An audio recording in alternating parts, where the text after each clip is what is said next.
So you have a tender read and your love overlanding.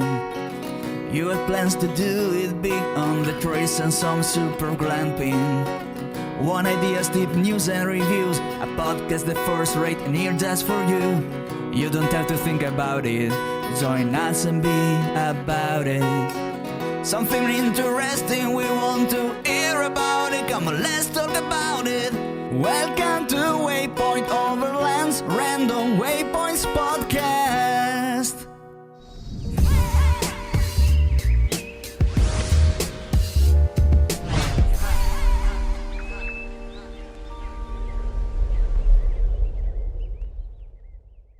Sponsored by MIDLAND Communication for Every Adventure, the industry leader in radio communication technology and innovation for over 50 years. Sponsored by MYMEDIC. Sponsored by TEMBO TUSK. Sponsored by Shower Pouch. Sponsored by DMOS Collective, mission built and made for mobility. Sponsored by BrewTrek. Sponsored by Hard Impact Designs. Always remember, the opinion you follow should be your own. Just consider the things stated here to be a second opinion from a complete stranger online. I had a weird dialogue with somebody. Okay. They're planning on taking a trip to Ouray, Colorado, right? Okay. And they were asking me about it, about getting there, just getting there. And they said, once they got there, they were going to take some trails.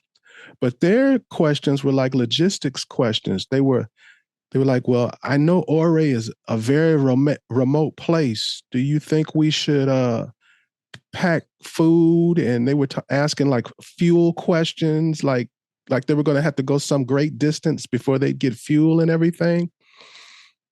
And it made me think, I was like, wow, they're talking about a time about maybe 50 plus years ago. Yeah, at least. At least, because I'm like, it's a town and it's on a main route. So, no. Right. And like Ridgeway, the city right outside of it is, you can be in a nice city. You can get McDonald's 10 minutes away. But it just, I always pay attention to things like that because I'm very wary of, or I'm very cognizant of my time left on the earth and how things change, and those dreams and romantic ideas that you have, they might not be there when you decide to go. No, I mean, it's one constant, right? Is change. So you can expect that everything changes. It's just the way it is. Yeah, because Ouray it's not close to remote. No. Not even close. No. Nothing. In fact, it's funny. I'm a little confused by you even telling me this, because it's like, it's not, I don't picture, it's not remote at all. Well, once upon a time, the $1 million highway drove through there. But like I'm saying, that's at least 50 years, if not more, maybe more like 60, 70 years ago. Right. But until people go to these places, a lot of times, like, people still have ideas of Yellowstone, that don't exist. They have that idea of, you remember when you were a kid and they showed you Yogi the Bear and all of that type stuff? Well, yeah, but those are times from probably the 30s and 40s, right? Mm-hmm. I mean, you were seeing pictures back in the day before infrastructure of parks, and it was before the interstate highway system, really. I mean, I think that's what, that's changed a lot of things, certainly. And, over time, popular places get developed, and popular places have to put in infrastructure to be able to handle the increased visitors, whether that means, roads or bridges or parking or, all of the above. And, and then that goes to utilities, right? So cellular coverage and electricity and plumbing facilities and better bathrooms and et cetera, et cetera. So there's a lot that goes into that. And that's just sort of a natural progression. So what are you going to do, right? I think that the era that you just were discussing, where we started building the infrastructure and having interstates and all of that, that also coincided with the end of a war, where we had a lot of gentlemen who had come back, who had overseas experiences. They, yeah. So I think that was a turning point. If now that in retrospect, in travel and overlanding nomadic life, people having it easier to get around, people being exposed from the war, being in other countries, wanting to go back. So I wonder how fast these things would have occurred without the war, without the, what was it, the new plan it was called or whatever to build? Yeah. Think about it, you had a lot of people that were employed because war employs people. So you get the war comes to a conclusion, and now you've got to employ both the people that were stateside or back home that were producing things and the people that are coming back from fighting. So that is typically a time where you get great expansion of, the government gets involved, and as they did, and they, there was like you said, the big, I don't know what it was called, the big plan or whatever, where you had a lot of construction, because you can, I know when you go through like Yellowstone or even Glacier or Yosemite and some of those places, Grand Canyon's a good example of this too. A lot of those buildings and facilities were built at the same time frame, right? The lodges, the big famous lodges. Yeah. They were kind of, I particularly think of the one that's in Yellowstone. And that's one's a pretty big, beautiful one. It's beautiful. Yeah. And so were some of those, those hotels that were in the Grand Canyon along the edge there. Those were built, I forget, I've stayed at one of them. I can't remember the name of it. But yeah, they were, I think it was built around the same time. And that's kind of go back to like, is that, overlanding in America, is that the origins of it, when, those first facilities popped up in our beautiful national parks. And those were the first travelers that would go in, what you and I would consider to be old vintage cars and whatnot. I know my dad, when he was a kid, did some traveling in a car like that. And then him and my mom drove cross country in an old Morgan. And a lot of people have never heard of a Morgan, but it's a British car. It actually has a wooden frame. And they drove all the way across the United States in a Morgan with their like suitcases strapped on that, like a roof rack on the back on the trunk thing. Mm-hmm. Cedar car, little sports car. And yeah. And in fact, I have pictures of them we're talking about it at the Grand Canyon. So. Yeah, that's where I get it. Those of you that don't think I came from somewhere. I came from somewhere that my parents were into that. So I want to run something past you that's on my mind. It's about the internal combustion engine versus the electric vehicle. And I'm coming at it in a little different way than probably what you're thinking. Companies like Ford, Chevy, GM, blah, blah, American companies that are known for decades throughout the history of America for internal combustion engines, are now trying to transition into the electric vehicle market. Mm-hmm.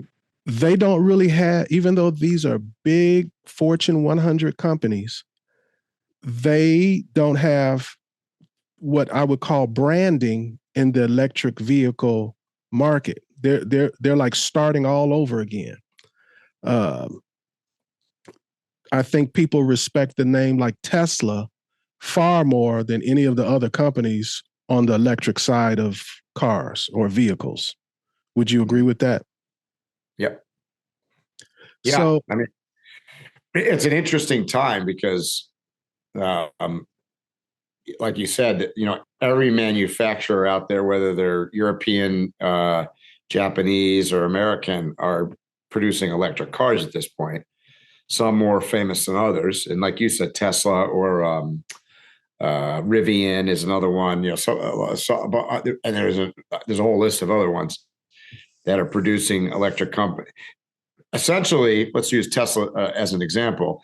Tesla is just as famous, if not more famous, than Ford, as an example. I agree. You know, right? So it's changed the game a little bit because now a behemoth like Ford is just another player in the market. Right. And in some people's eyes, not necessarily that particular brand, but some of the brands that have been around forever, as far as internal combustion, don't have stellar reputations. So transitioning to the electric vehicle doesn't necessarily make people feel anything positive about your brand, even though it's been around forever. Sure. You know? Yeah, absolutely. I mean, you get some of that on both sides, I suppose, because you've got startup. There's a lot of startup electric car companies as well that don't necessarily have good reputations. You know, I don't even. I'd mention names if I could remember what they are, but you know, I read articles and there's a lot. There's a lot of electric car companies out there. It's kind of surprising. So you got to understand there's politics involved here. And I don't know where you want to go with this, but there's a lot. Well, so let's just say you brought up the topic of internal combustion engines and how it relates with, you know, electric engines or electric vehicles now, and then the supposed transition between one to the other. So there's a lot that's going on behind the scenes here, right? There's the government, and I don't mean just the American government, a lot of governments, particularly mostly American, European, that are mandating changeovers or emissions control, I guess basically different steps, right? They're trying to get towards a world in which we don't have, you know, using fossil fuel. Right. But so there's that.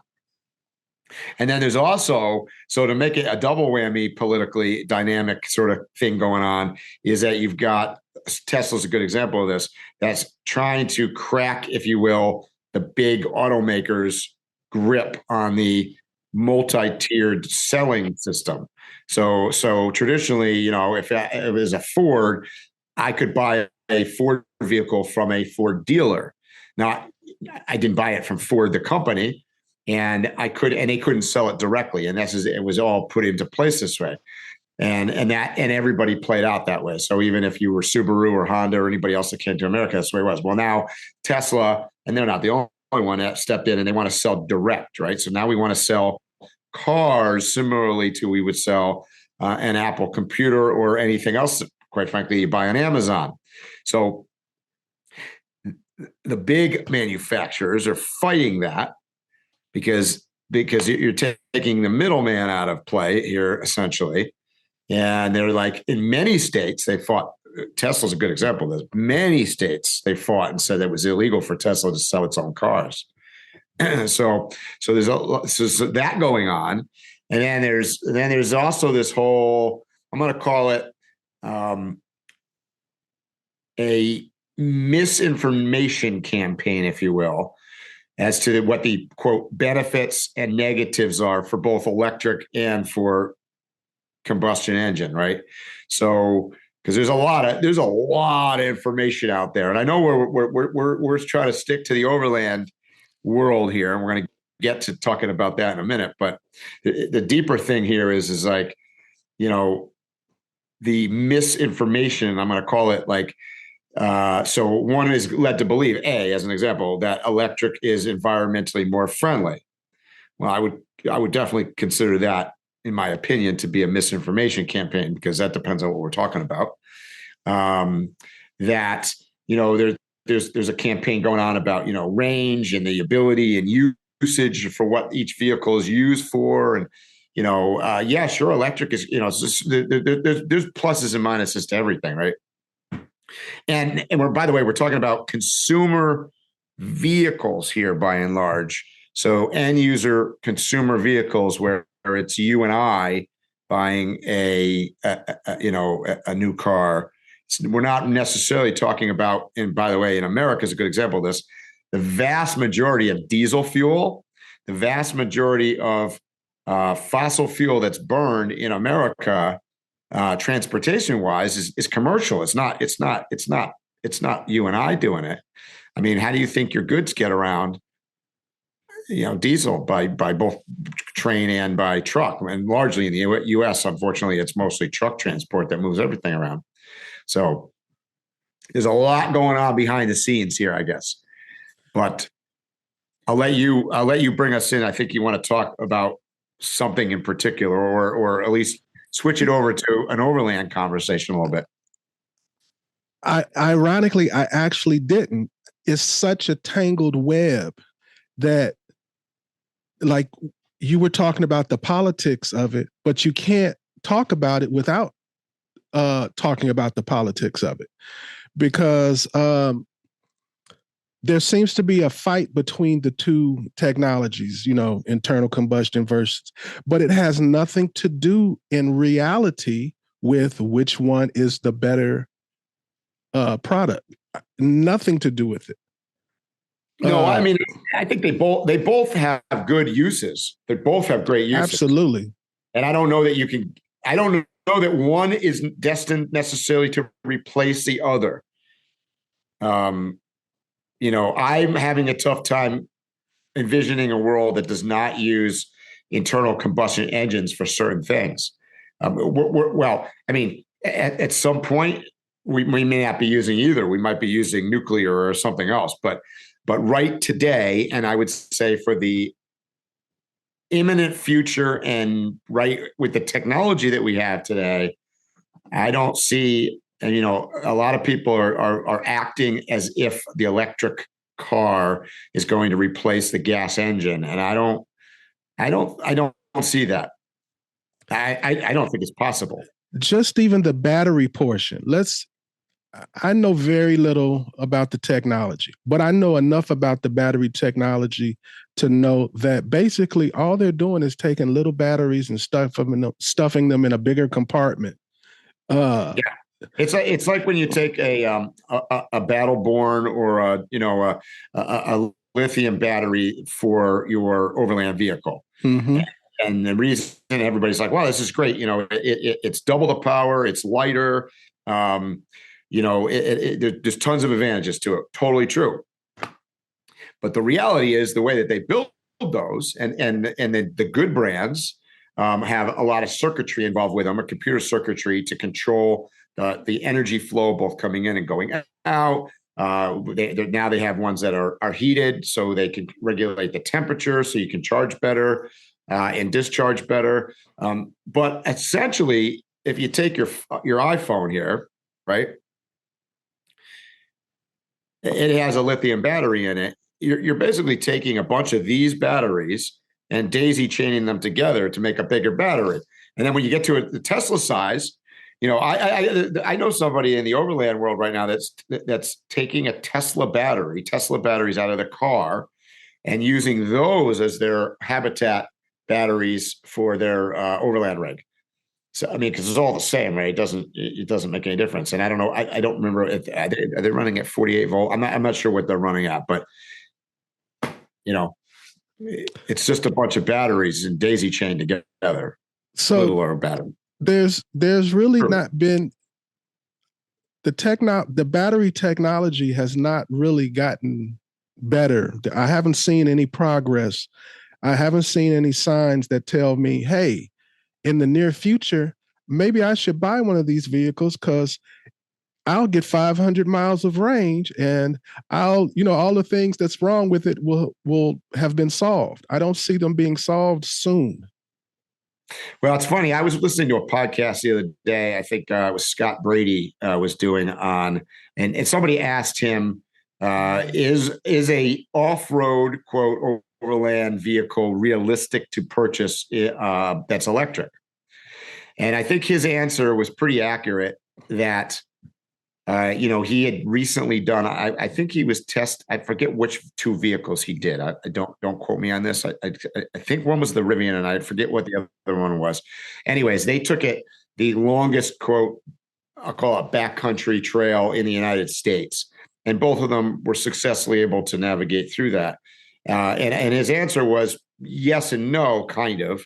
And I'm paraphrasing. If he ever listens to this, maybe he can correct me. But I think what he was saying is that in America, certainly, you are within charging facility range, generally speaking, of most places if you're on a point A to point B drive.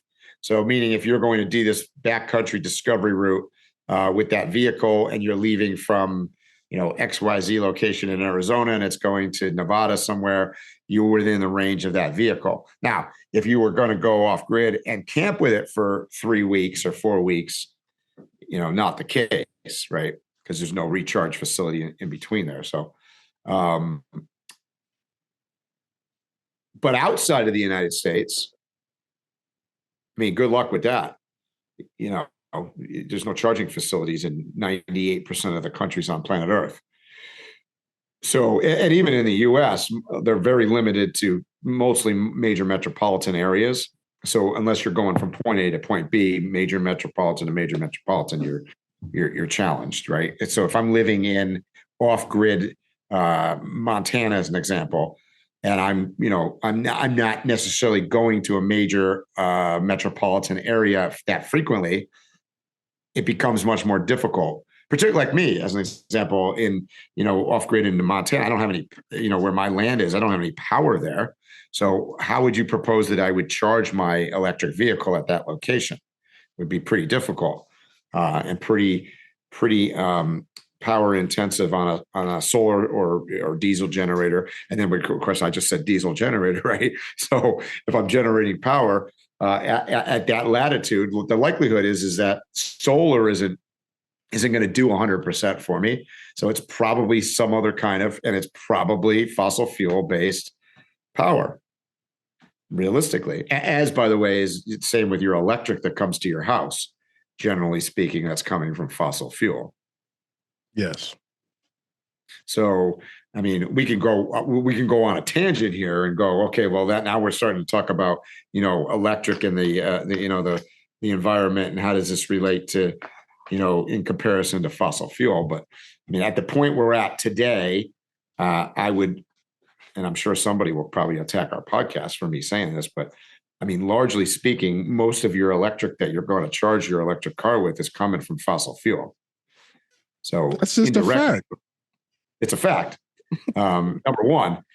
So my problem, I'm just gonna lay out Mike's problem with electric. One, I don't buy into the environmentally friendly thing at all. I think that's a load of bullshit. I do. I just think it's bullshit. I'm not saying it's going to be forever bullshit, but it is today because all of your charging, let's just call it, it's coming from gas in the ground that you're drilling, that you're piping, that you're refining. That's where your power is coming from, really. Two, unfortunately, today, most of the battery technology and those things is based on lithium, and lithium mining is extremely destructive and very environmentally non-friendly. So the batteries are a huge issue themselves, and that's just creating the battery. And then you have the problem with the battery going bad and disposing of the battery. So a landfill, a waste problem. And so you got battery problems on both sides, making them and getting rid of them. So those are my two biggest environmental. So when somebody says I want to buy an electric car to save the environment, I call bullshit. So if you want to buy an electric car for some other reason, I'm okay with that. And by the way, I'm not at all against electric vehicles. In fact, I think some of them are great. I happen to kind of like the Tesla. I've driven two of them. I've driven the X and the what's the SUV? Is that the X?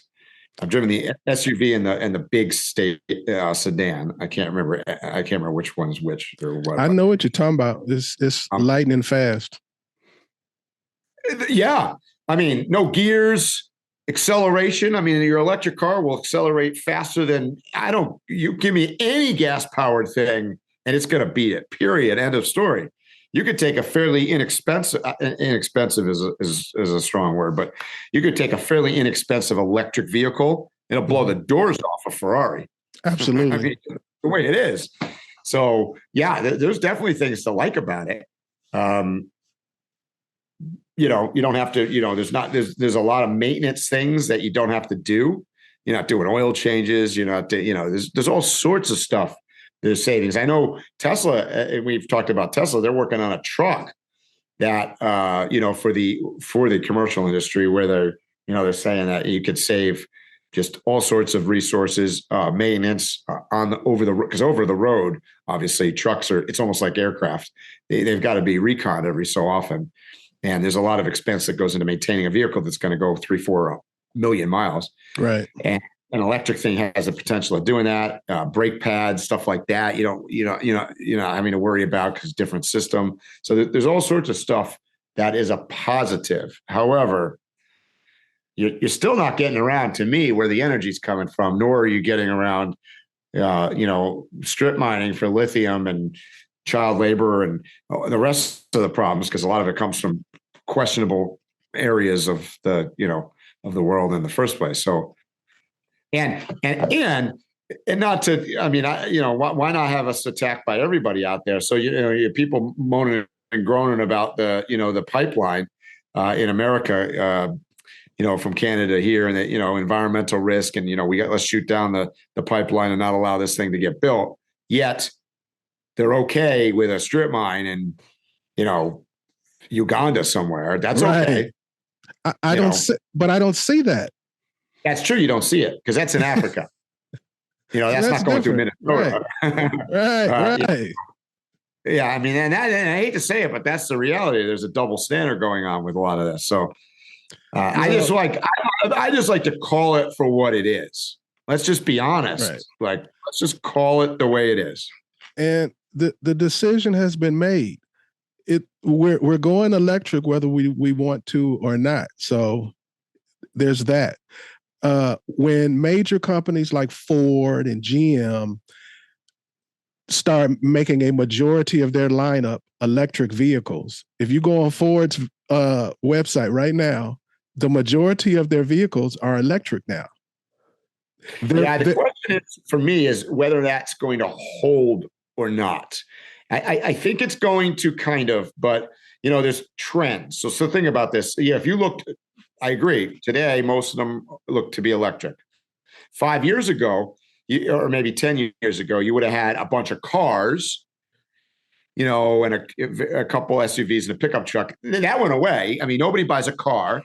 They literally abandoned. This is prior to electric. They pretty much abandoned cars, and rear wheel drive went away, and and sedans kind of went away, and vans largely went away in favor of everything had to be an SUV. So there's some changes to the automotive industry just in general, right?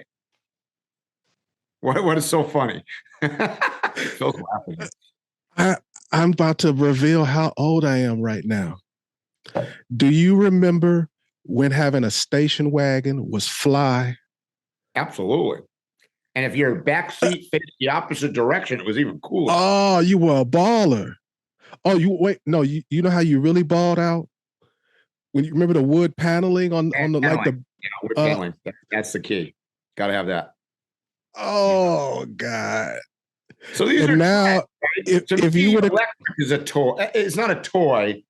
It's a trend to some extent. I don't think the technology we have today. Do I think it's going to go from gas to electric? Yes. Do I think it's going that way? Yes. Do I think it's going to transition the way that we're doing it right now? No. I don't. I do not see all the gasoline powered cars being replaced by all the electric cars with the current technology that we have today, with limited range and various charging options, because that's another problem we got. Look, we moan and groan about the iPhone and everything else about, once it got a lightning port and something else got a USB-C. I mean, now we got electric cars with how many different ports? I mean, we've just created the cell phone issue on a car level. Kind of, right? So, I agree. and then it's at different speeds, right? So that, I don't even know what they're called, but there's different, each individual car has a different charging speed. Well, most of them can charge at different rates depending on what your system looks like. That people got to go through the process. It's not just buying the car. I mean, if you're really going to charge it effectively, you got to get, a charging port installed in your house, and hopefully you're in a place that can handle that. So there's a lot that goes into all of this. It's a big transition. And we are talking about, so let's talk about Mike's other negative view on the electric thing. I know I sound like it's my turn today to be negative. It is unfairly targeting and it affecting people of lesser means and at lower income levels. And it's not just because it's electric, and it's not just because it's the price of electric. It's the fact that essentially by mandating stuff on a government level or just on a consumer level, when we all decide we're going to do something, it drags the people that are of less means along for the ride, quite literally. And in this place, the issue is generally these people weren't buying new cars in the first place, whether they were gas engined or not. So now the mandate is out there, let's switch to electric. Well, there is an old electric, right? You're not really buying a car that's 10 years old that's electric. So now they're being sort of pushed into having to purchase a new vehicle or very close to new vehicle that they cannot really afford. And that's an issue. Not to mention, you're also, the market sets that the amount that you got to pay to run this vehicle, whether it's electric or gas. And as you know, over the course of time, gas prices, fossil fuel go up and down. We've had them really low. We've had them pretty high. Right now, electric is a good example. This is pretty high. Cost of electricity is very high nationwide. So that's going to impact people of lesser means that much more too. So that's another negative that's being sort of not really talked about a whole lot, that people are getting pushed into purchasing something. Europe is at a leading edge of this. Europe is essentially, by their legislation, because I know I drive an older diesel vehicle, and in many places in Europe now that's been banned, right? Because they had over a bunch of years, they've had a tiered system where they're eliminating older vehicles. The plot essentially is to get older vehicles off the road, both from an environmental pollution standpoint, which that makes sense, but from a safety, from a technology, from everything else. The drive is really being put into that.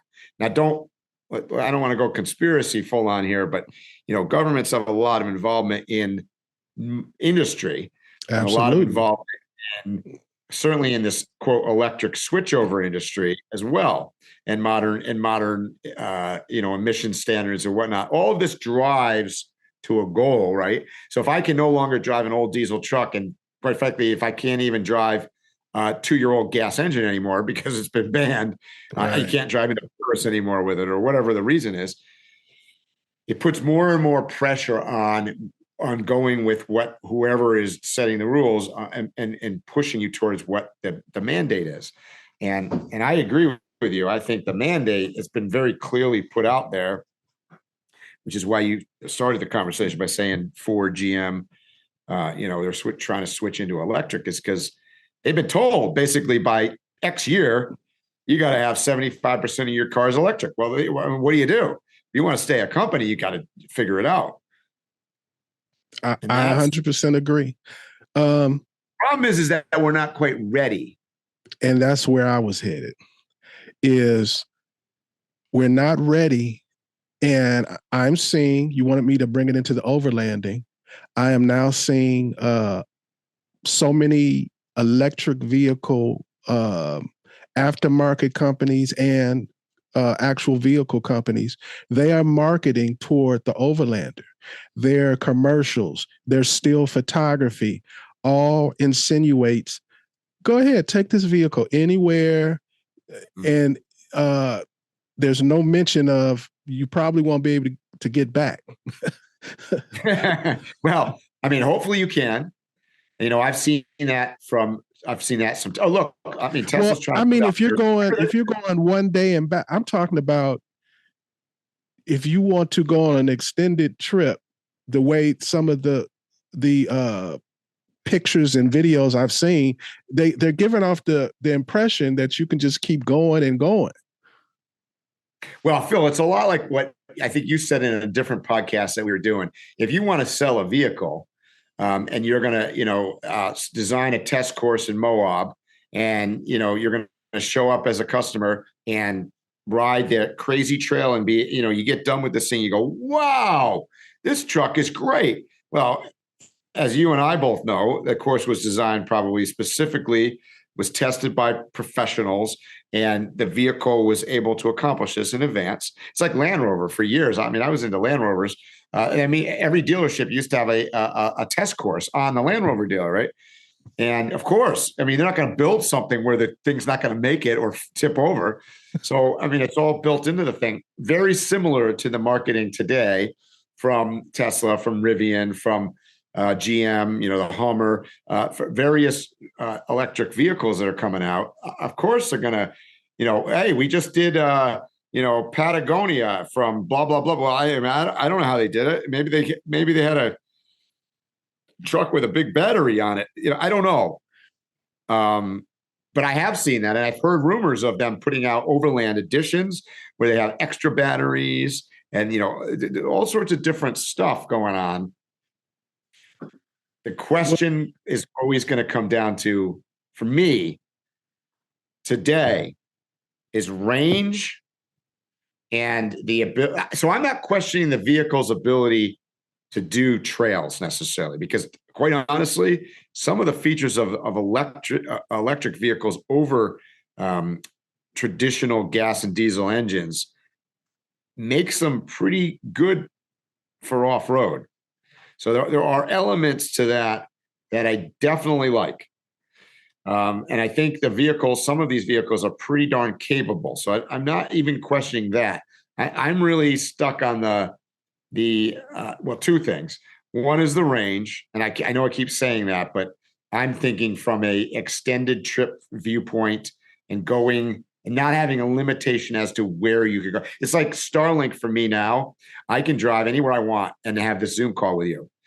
Before Starlink, I had to, if I knew I was having a Zoom call with Phil, I had to think about where I was, right? I had to make sure I was in location. So I don't want, if I have to do that with an electric vehicle because of a charging station, to me, that's not being fully self-sufficient. So that's where I'm going with the range thing. And then two, can we just be honest? These things are all brand new. Like, I don't care whether you're talking about Tesla or GM or Ford. I mean, I'm never a huge fan of taking out the latest and greatest, newest thing and sticking it in the middle of Africa and then figuring out whether it works. Oh, yeah. So, the way businesses run now, beta testing is done on the first edition of a product. You're the beta tester. Right. Yep. We've actually never started this vehicle yet, but now that you're here to buy it, let's see if it starts. Right. Yeah, I have always made it a rule, even before electric cars, when a new vehicle comes out, I am not getting it the year it comes out. Mm-hmm. Secondly, usually all the things that you wanted on it, that you were compromising about, comes out the next year. 0.3. Yeah. Yep. You go, oh man, I love that new thing. I sure wish it had this. Well, guess what? Year 2, it does. Or at least it's an option. So I want to ask you about something. Now, okay. Earth Cruiser, you're familiar with Earth Cruiser, I know, especially with what you drive. Yep. Well, in January, they announced the expansion into overlanding products specifically for electric vehicles. And that also included the official launch of their slide-in campers that were designed specifically for electric vehicles. And I thought that was the end of that. I thought that, they'd be done. But I sent you a picture today And you've probably been wondering what the picture is all about. I sent you a picture of a Hummer. It's a teaser photo that GMC sent out because they are collaborating with Earth Cruiser, and Earth Cruiser is it the Earth Cruiser or Earth Roamer? I just want to be clear. I'm not saying you're saying it wrong. I'm just asking. I can't remember. I put my glasses on to look at this. Let me read it to you. GMC and Earth Cruiser Overland vehicles are teaming up to help shape the future of overlanding with focused product development and innovative technologies that will provide zero tailpipe emission solutions to the overlanding arena. Okay. So Earth Cruiser pretty much has like a reputation in the overlanding community. They've been there, done that as far as their rigs, their equipment has gone everywhere. And as far as the Hummer, not this particular Hummer, but in Hummer history, they have a history of been there, done that, and but we're referring to the military vehicle when I'm, right. I laugh when you say Hummer because what a strange world this is, because really the Hummer was really a military vehicle, and then they kind of for a few years anyways brought it out to the consumer market, originally with the H1, and then they did the H2 and H3, which really were rebadged GM products, and then it went out of business, or they got rid of the brand. And I thought it got bought by somebody in China or a Chinese company, and I think they bought it back, and then they decide, let's take because remember when the H2 was out, it was the worst fuel efficient vehicle on the market, which is it basically ruined the company. That was you remember they went out of business for a while. Yep. And so now let's use that same name and make it an electric vehicle that doesn't use any fuel. It's like, it just cracks me up every time I hear it, honestly. Well, that was one of the things the article made me think about, is two companies that you have never heard the word economical or fair enough. Yep. You know what I'm saying? Well, exactly. Because if you look at Earth Cruiser as an example, just like my truck or Earth Roamer or Global Expedition vehicles or anybody building what I'm going to call large overland rigs, they've never been considered to be, leading edge technology in the environmental market, let's just say. And I'm not saying that's a true statement, but it's just that's a perception, right? So you've taken that and let's combine it with Hummer, which, I mean, yeah, if you go back to really what I think when I think of that name, I'm thinking of, they used to run that ginormous diesel engine in those things, and it was beating its way across a desert. So funny, I guess. So why do you think GMC and Earth Cruiser got together? Do you think they are a perfect match as far as actually coming up with something unique? So you and I both had the opportunity to see the new Hummer. We saw it in person. Mm-hmm. I think that was a prototype, if I'm not mistaken, right? Because we saw it more than once. One was a prototype, and the second one was production. Was drivable. Yeah, I'm pretty sure it was drivable. Yep, I think you're right. Well, remember a while ago, you're old enough to remember this. There was, I forget what brand and what it was, but I remember there was an LL Bean edition of a pickup truck, I think, similar to like Ford had one. Yeah. They had the LL Bean Explorer. Yeah, Explorer. That's right. Yep. And it was some other company. Didn't your favorite brand, Land Rover, didn't they have a LL Bean? Like the seats were LL Bean or something? Maybe. I don't try to remember it was LL Bean, or it was probably more, or it was, it was Barber. Barber, the British clothing company, I think. Okay. They had a Barber edition. Yeah. I mean, the point of the whole thing is, to me, I think that it makes some sense for GM to put Overland on a vehicle, right? So we've talked in past podcasts about the word Overland being sort of a trigger word for high end. It's an go-to word, right? You put Overland on anything and it costs more. So I can see GM trying to, and Earth Cruiser has a good reputation as well. So I think putting those words, Earth Cruiser, I mean, the name itself, you think of adventure, and then Overland. So if they have an Overland edition, I can see that.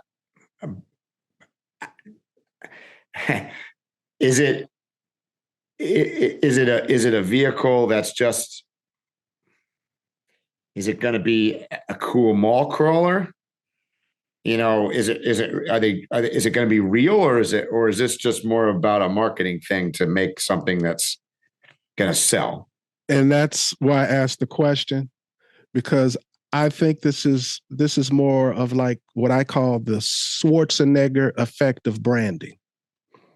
If you remember in the beginning with the Hummer was doing horrible when it first came out. I mean, they were not moving they were like moving no vehicles. And then Schwarzenegger bought two of them, remember? And he was smoking a cigar, and then he started working with the company. Then all of a sudden they were flying off the shelves, so to speak. Yeah. And it became it had a certain machismo about it. Absolutely. You were driving a Hummer, the one that Arnold Schwarzenegger drives, the one that, just like how the Jeep had that reputation, the one that's gone to war and stuff like that. And it costs money. So it was kind of like a baller's move to buy this vehicle. It was the ultimate machismo thing to buy this vehicle. Would you agree with that? Oh yeah, I mean, the marketing. I remember in the beginning, the Hummer basically was when Arnold got it. I think he had that black one that was all nice and it was cool. But think about it. I mean, the price of that thing was so high compared to. I mean, we all know, like, it was a military truck.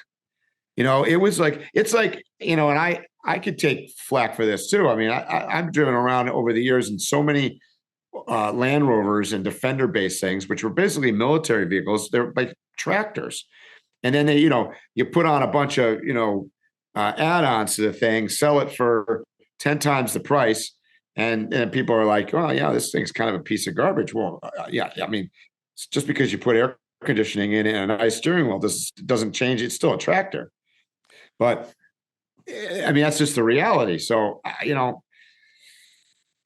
so the question is that Hummer even a good vehicle in the first place? I don't know. I mean, it's untested, I think, right? Who knows? So what I'm saying about with the Schwarzenegger effect is, I would say that Earth Cruiser is in the same kind of boat. Yeah. It's looked at as like, if you're going to have like a home on wheels, this is one of the macho vehicles to get, and it has a big ticket price number similar to Hummer. So I think they needed each other. The Earth Cruiser didn't have too many options as to who that they could brand with that was an equivalent, and Hummer didn't have too many people that was an equivalent to them to brand with. So I think they needed each other more so than that they actually were like, oh, we're getting together because we're going to do some kind of great technological advanced creation or invent something. You know what I mean? You wouldn't surprise me in the least if you told me that GM bought Global Earth Cruiser. I mean, I don't know. I could see that. Global X got bought out as an example and merged into Storyteller Overland van company. So, I mean, that consolidation in the overland industry is real. Look at some of these rooftop tents and things that got gobbled up by Thule and Yakima and some of the big manufacturers. Dometic bought a bunch of little players. So it wouldn't surprise me in the least if you told me that GM just went in and bought a couple overland truck builders. Maybe they did. I don't know. I haven't heard that, but who knows? I could see that. It's happened before. Mm-hmm. So, so do you think we don't know anything about it yet, really, right? We don't know what they're trying to do with it. Well, they teased when they made the press release with the photo that I sent you. So, and that's a GMC Hummer pickup. So Yep. I'm thinking their initial first thing they're going to do is something as far as a camper on the pickup truck. Yeah. And additional technologies of some sort, make it more integrated. Yeah. Whereas it's not like just a cookie cutter type. It's specifically tailor-made for the Hummer. Yeah. And they haven't said anything yet as to a date or anything yet, I don't think, right? And that's again why I think this is more marketing than anything else.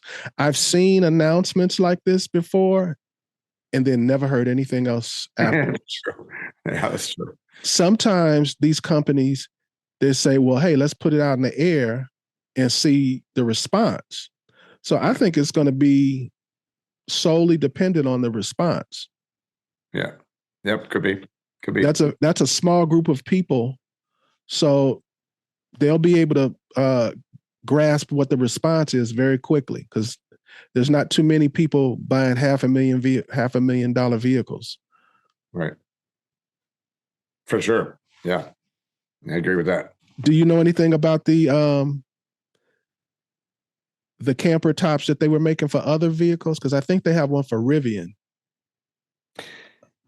I don't know. The thing is that to me, all of this is a little fringe in a sense that it hasn't gone mainstream enough. And not to sound like I got my head in the sand, but it hasn't attracted enough attention for me to really look into all of it yet. And like I said, or certainly for what I'm doing, but I don't know. I mean, I haven't seen it. I just haven't really seen. I mean, I've seen the big manufacturers show up at Overland Expo with vehicles, and they're on the market. I know Rivian. I've seen them around now on the road. Hummer, I'm not even aware if it's been sold yet. I don't know. I haven't seen one on the road, but I haven't seen one on the road either. Also been down in Mexico, so good luck with that there, and it's not going to work. So and that begs another thing here. I mean, we're really talking about an American market and an American overland experience. I mean, as soon as I don't care what border you cross, including Canada, unless you're planning on staying in Montreal and Toronto and Vancouver, you're definitely not going to have the facilities. If you were to take an electric vehicle right now to, I don't know, you do the Alaska trip that you did last year as an example. I don't know. Can it be done? Maybe, but I don't know. You can go to Alaska. You can visit the different cities that I visited, but you couldn't have done the trip I did because you would have been. The charging would have been like a ball and chain. And that's my point. And so when I talk about range, I'm talking about the ball and chain. I'm not necessarily saying that you can't find a location, charge, bounce to the next location, and then, and maybe you could get up to Prudhoe Bay. I don't know. But a place like Alaska, you would have to literally get out of the immersement of whatever situation you're in, leave and go to civilization, and then go all the way back. I mean, right. So we're talking about in some instances where gas is a charger in this instance is so far away that you go there and get it charged, but then when you go back to wherever you're going, you need to go back to go get it charged. Yeah, and that's what I'm saying, and that's the issue, and it would definitely control which route you would take, for sure. I'm even picturing like going up on the Canadian side up the Dempster Highway. So let's assume you could get to Eagle Plains, which is halfway on the Dempster up heading towards, say, Inuvik, and you could charge there. If you could charge there, I mean, they don't have a Tesla port, or, so you're going to plug in with your orange extension cord. I mean, quite literally. So I mean, and I don't know, most of these vehicles, I could be wrong, but I think that's a long charge. You're looking at you need to book a hotel. Exactly. So, and then maybe from there you can get there to Inuvik, and then you can get to TUSK. But they don't even have a gas station. So, I don't know. I mean, so the difference between a gas powered vehicle is that you can take extra cans, you can take extra fuel, and you can fairly easily, depending on the vehicle, add fuel capacity that's native on board anyway. So my buddy Kevin, as example, just got a Sprinter van. He's adding an extended range fuel tank onto the Sprinter van. And then, he'll carry a number of jerry cans with him as well. So he could probably get that Sprinter van to have a range of about 1,000 miles quite easily. Right?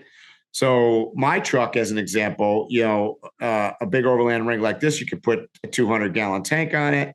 Let's say, I get close to 10 miles a gallon, but let's call it, let's say you get 5.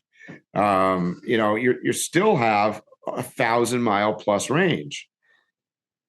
Fairly easy. It's not very difficult, to put a new tank on, and then, go into the gas station, and you put the, your gas pump is going to run twice as long because it's a bigger tank, and that's the downside, but it's not that hard. I've not yet ever heard of an expandable electric vehicle where, I want to make this thing so I can go 1,000-mile range. Well, to my knowledge, that does not exist. And that also made me think about, since we're talking about the power and range of everything, back to the marketing, the way they're marketing it.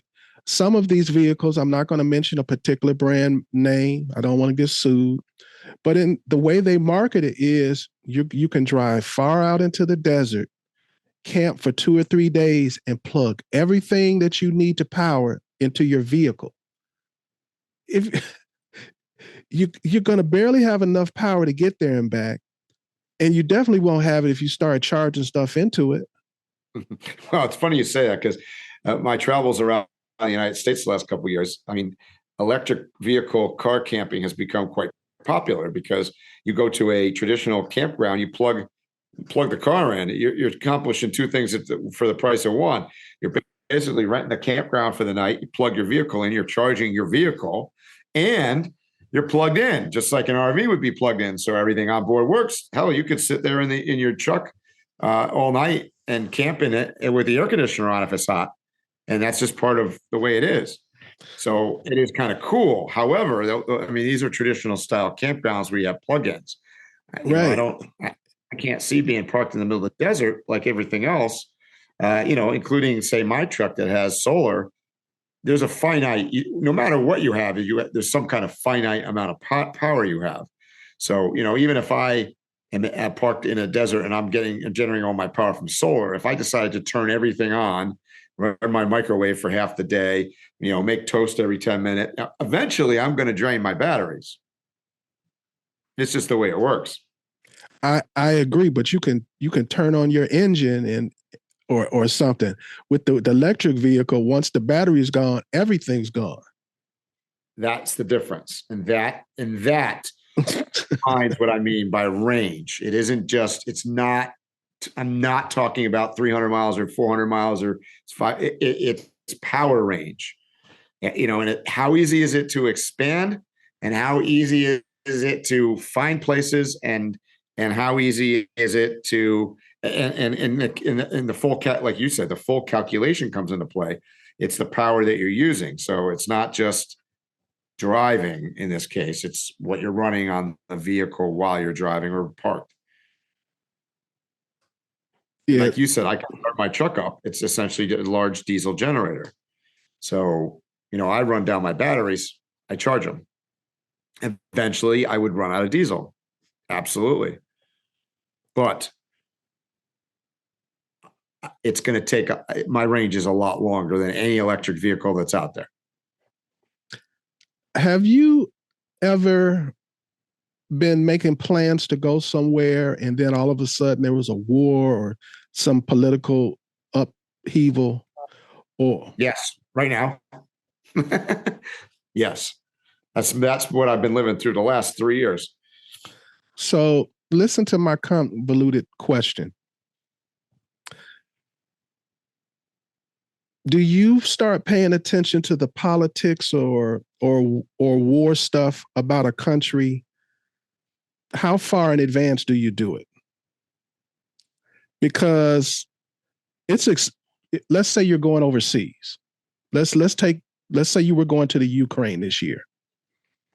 Well, if you waited to the last minute to start paying attention to what was going on, you may have invested thousands of dollars on this trip that you're not going to be able to get back. Yep. However, if you had been maybe 2 years out when you first initially made the plans to go there, kept up with what was going on politically, you may have said, no, maybe I need to go somewhere else, and we'll come back to that. So how far out do you start paying attention to politics when you travel? Just by the nature. Or do you? Well, yeah, I do, largely because by the nature of what I've done in my past has almost always revolved around the politics of the region, right? Because I extensively traveled in Africa, which, I hate to say it, in our lifetime has always been up in upheaval one way or another, in one place or another, changes on a daily basis. So I don't make a ton of plans because they do change fairly rapidly. And so I based my experience on developing country system. So I would say the same thing right now. I'm working on Central America, Central and South America. Well, same issues going on there. You've got some interesting things going on in Nicaragua again. You've got some things going on in Honduras, in Central America. Obviously, Venezuela is an issue.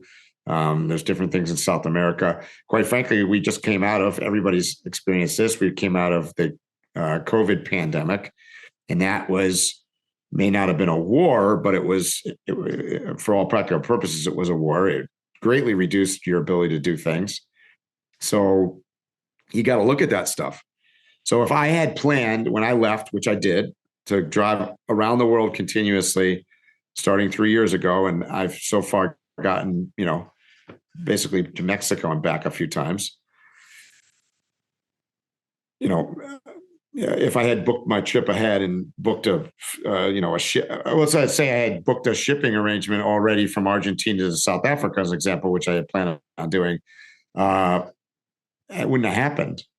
Or I would have been standing there with no ship in sight because they pulled the ships off the route, or it would have cost 10 times the amount because they've been like, sorry, we're not honoring your reservation because the price of everything went through the ceiling, or whatever the scenario could be. COVID, border closed, sorry, can't come in. All of that happened for real. So, I look at it very carefully. So technically, because I get asked this question, this is probably one of the questions I get asked a lot. Hey, Mike, it says on the side of your truck, you're doing this around the world trip. You're currently on it. You've been out for 3 years. You haven't gone around the world.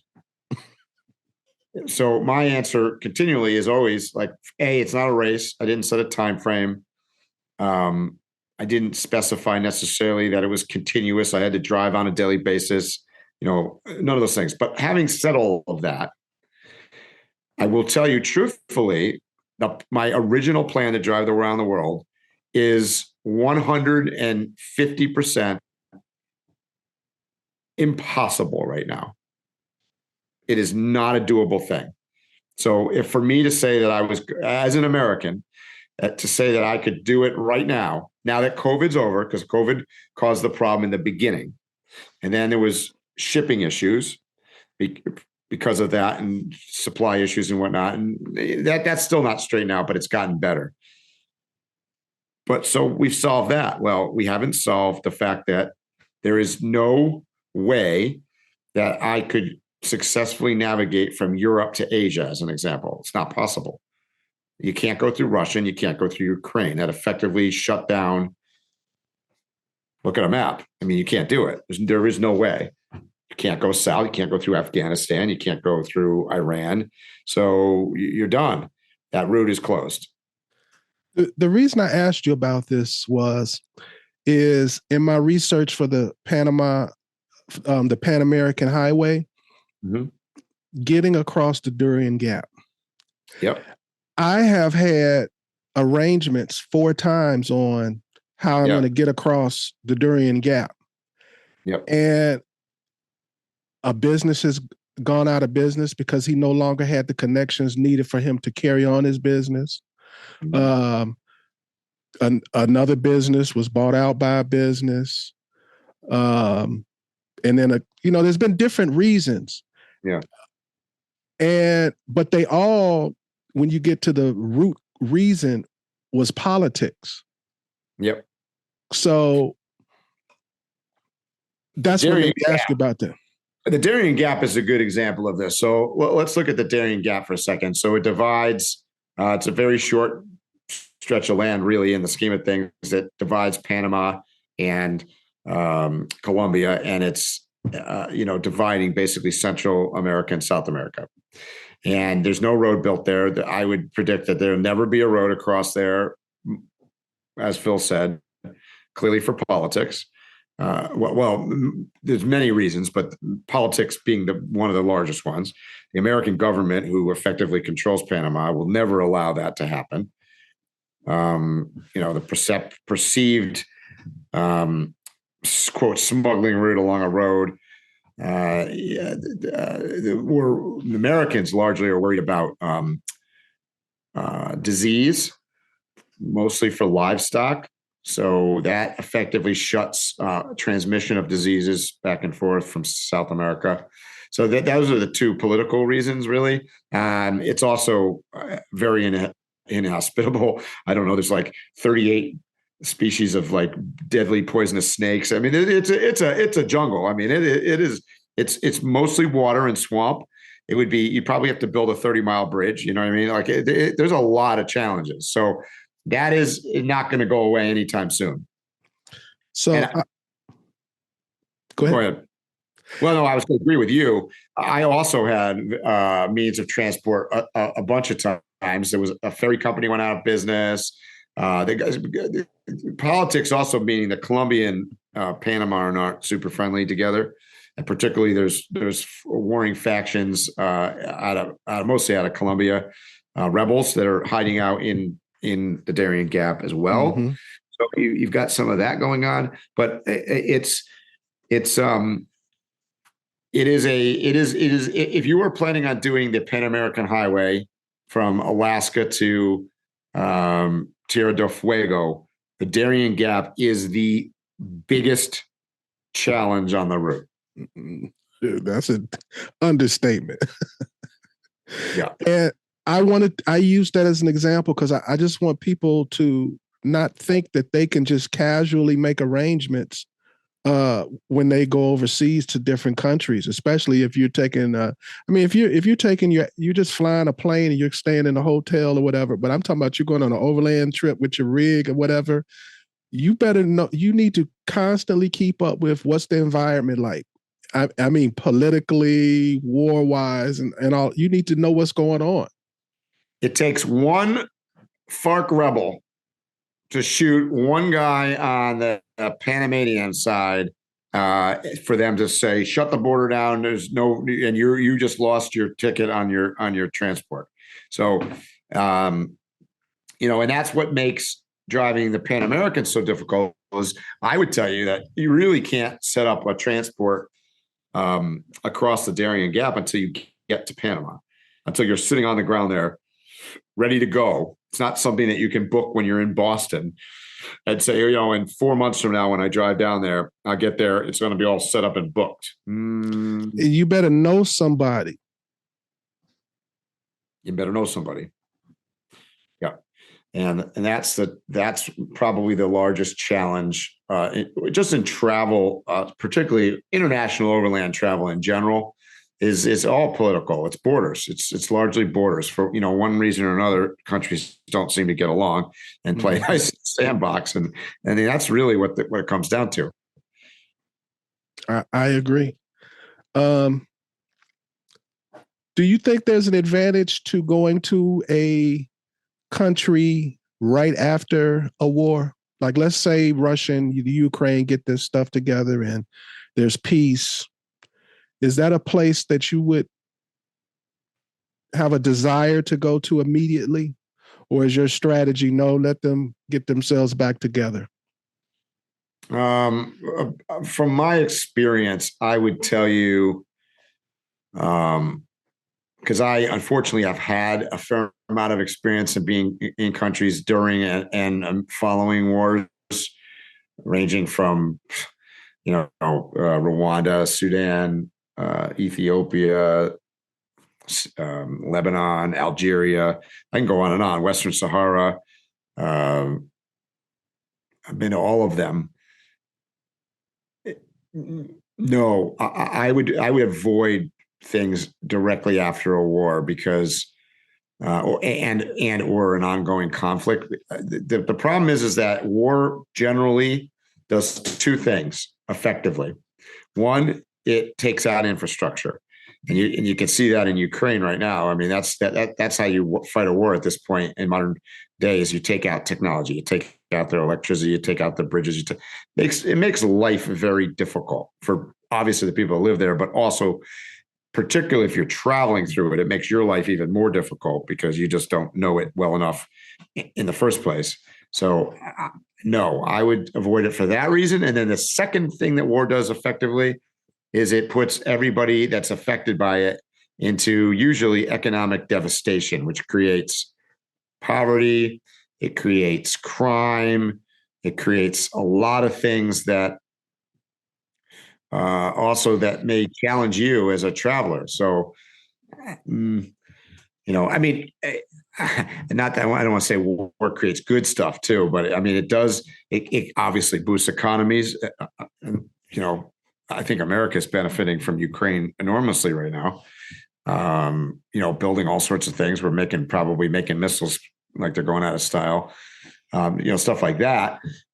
And it also economically, following a war, assuming that they have the support, I would imagine that if Russia was ever out of Ukraine, the international support would probably, there would be a lot of building, a lot of construction, a lot of money going in there, which is a positive.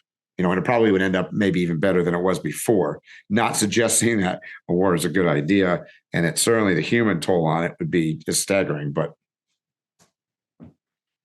no, I would avoid those places. I just think that it's not. So I traveled in some places that were really bad and really bad even when I was there, and I was much younger, and I would say that maybe a lot dumber, and we had a lot of struggles and challenges because of it. And I don't know that I would, and some of them I did it without vehicles too, or certainly without large vehicles like I have now, which makes it a little bit easier to stay under the radar and move around a bit easier. But you're going to drive in with let's say you drove in with a nice Jeep. I mean, it's certainly a possibility that the local rebel faction might just happen to need an extra Jeep. Right. True. Right. So there are challenges for sure. And definitely security challenges. Do you research wildlife when you travel? Yes. 'Cause I don't ever hear anybody talk about that.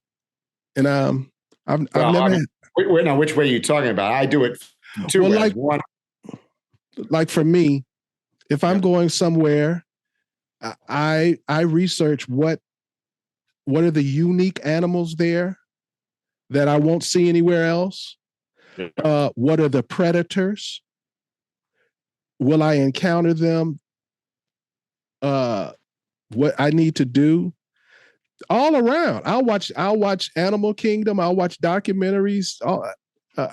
part of it is just entertainment. I want to know about the different animals. Part of it is educating myself for safety. So I actually go kind of real deep into it. I do the same thing. I like animals. So I like, one of my reasons for traveling is to see them in different places, and the different ones, depending on what region you're in. And like you, I would say you also want to know what the predators are, what you need to stay away from, what things you need to equip yourself with to be safe, where they are, what time of day they're out, et cetera, et cetera. Even like where I am in Mexico, it's like, when we're talking, many of the animals that are a threat to you as a person are not like what you think. I mean, they're cows and goats and stuff that are in the middle of the road when you come around the corner. So that I'm in a place that is a legitimate concern.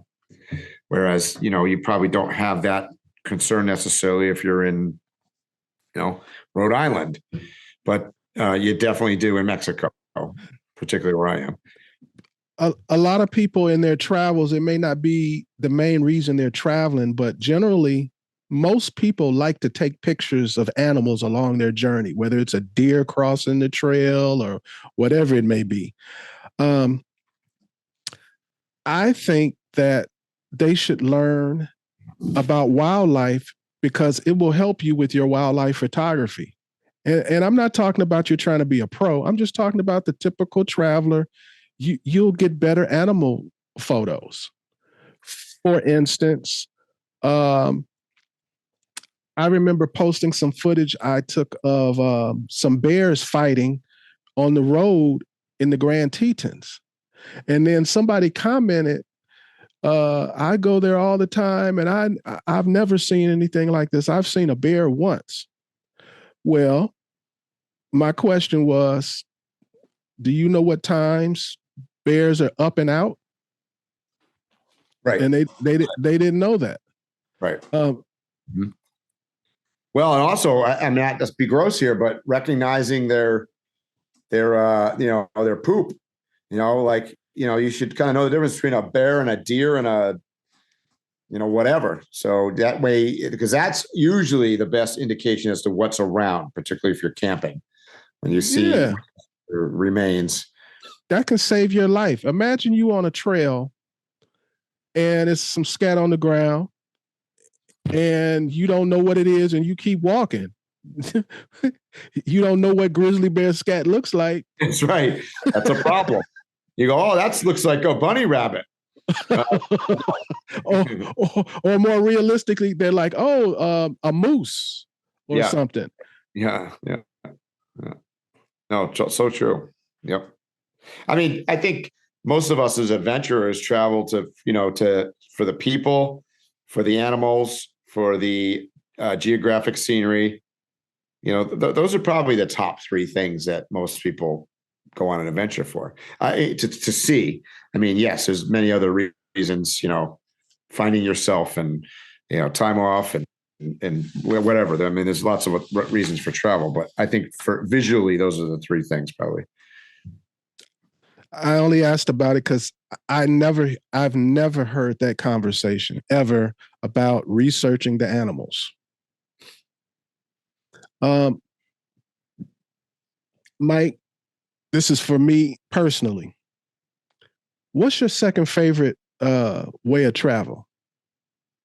What? No, wait. I've got a question before that. Is 4 wheels your favorite way of travel? That's a loaded question.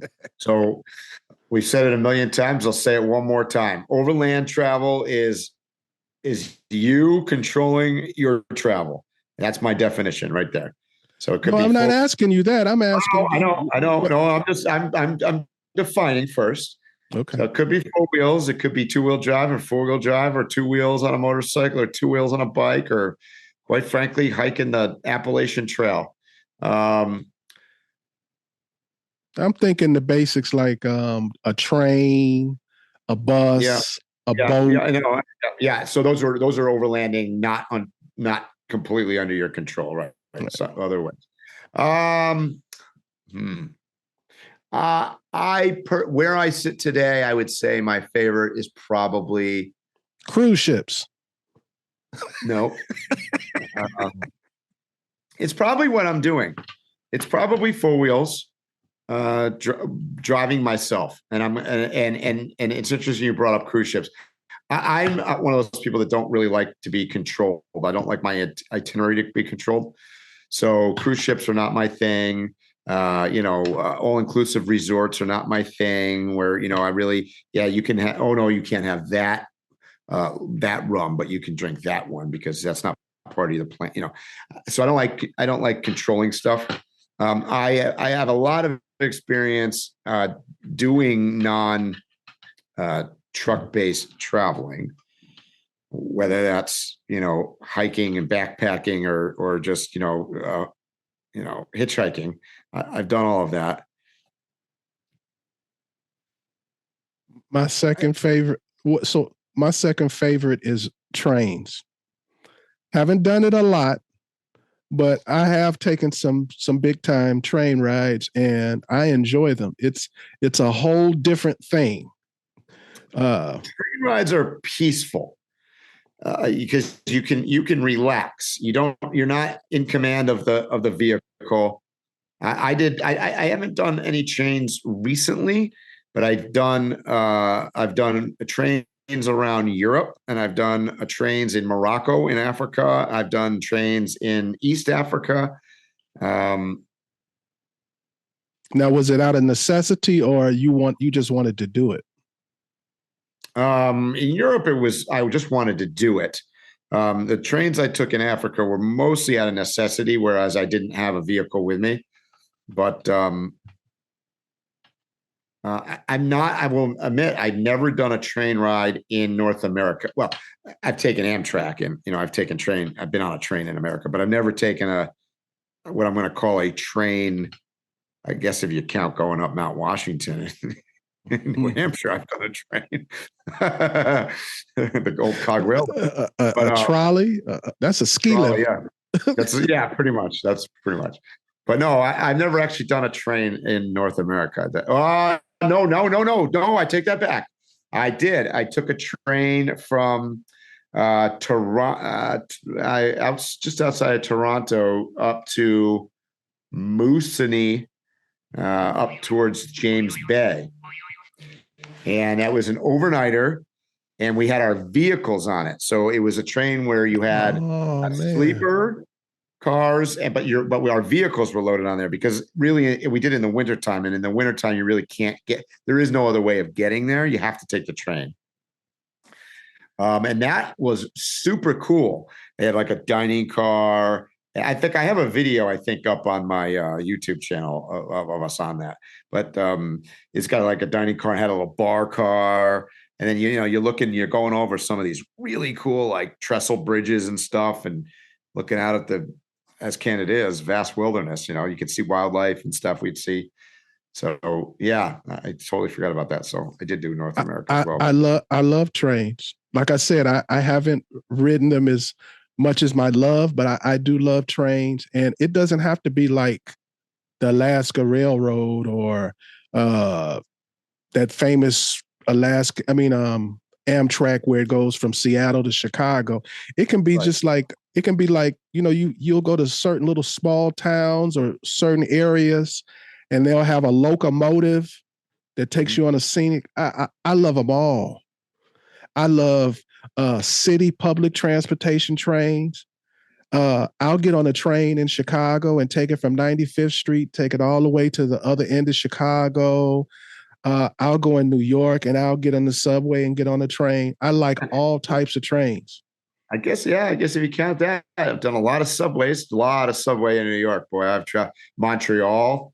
I've been on. And you may have done this one in Montreal. You may have done this and didn't even consider this. You want me to tell you what's a cool ride? DC to Boston. Yep. On Amtrak.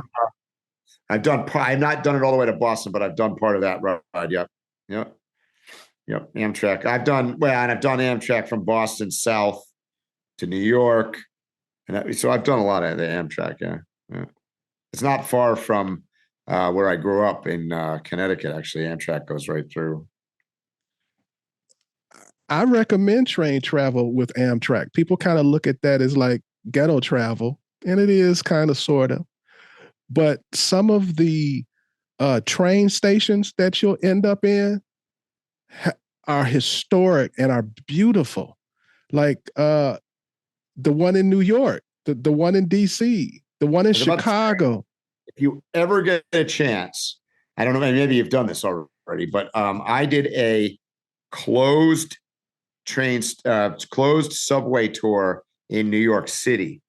So a lot of people don't know this. There's a fair amount of stations in New York City that are no longer open. It's historic ones, super cool. And we got, I forget which, I can't remember. There's two of them in particular that we went down in that have been closed for many, many, many years. Beautiful old stations, just abandoned because they've expanded the subway over the years and they've dug it deeper and made it bigger. They needed bigger stations or whatever. And they're just abandoning them, but they're still there. So there's that's worth going to see. I am very familiar with what you're talking about, and I have a story to tell you, but that has to be offline because oh, you weren't supposed to be there, but that's okay. I'm not saying nothing, but I'll tell you my story offline. I'm not saying nothing either because I might have a story too. Might be the same story. So what did you say your second favorite is? Is it the train? Second favorite? You said motorcycle by far. No, I love riding a motorcycle. I would, if I wasn't such a wuss. I didn't ask my question properly. I would probably be a motorcycle overlander. That's you driving. I'm talking about forgetting everything where it's you driving or you're pedaling. Like I said, a train, a bus, a boat, an airplane. Yeah, I would say train. Yeah, if I'm not driving, train. Yeah, I would agree with you. But I see what you're saying. I mean, if I'm going to be doing the driving, my next one is riding a bike. What do you think about electric bikes? I think now electric bikes have come along pretty well. They're not where they need to be, but they're further along than the cars. Interesting you say that because electric bikes range is for the I'll call it the power to weight ratio or the size of the bike to the car, or whatever you want to call the ratio.